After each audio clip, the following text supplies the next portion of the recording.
গাজায় সংঘাত ও মানবিক সংকট এখন চরমে। ফিলিস্তিনের গাজা ভূখণ্ডে ইসরায়েলি হামলায় নিহত হয়েছে আরও ৮৮ ফিলিস্তিনি।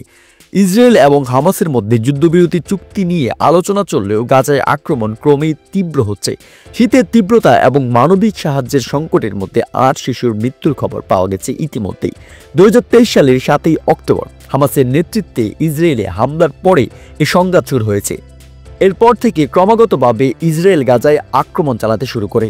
এ পর্যন্ত ইসরায়েলি হামলায় ৪৫,৮০৫ জন ফিলিস্তিনি নিহত এবং ১,০৯,০৬৪ জন আহত হয়েছেন।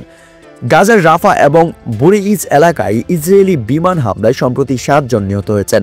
শরণার্থী শিবির, হাসপাতাল, স্কুল সহ হাজার হাজার ভবন ধ্বংস হয়ে গেছে। জাতিসংঘের মতে গাজায় ৮৫% ফিলিস্তিনি ব্যস্তভূত খাদ্য এবং পানি ঔষধ সংকটে ভুগছেন।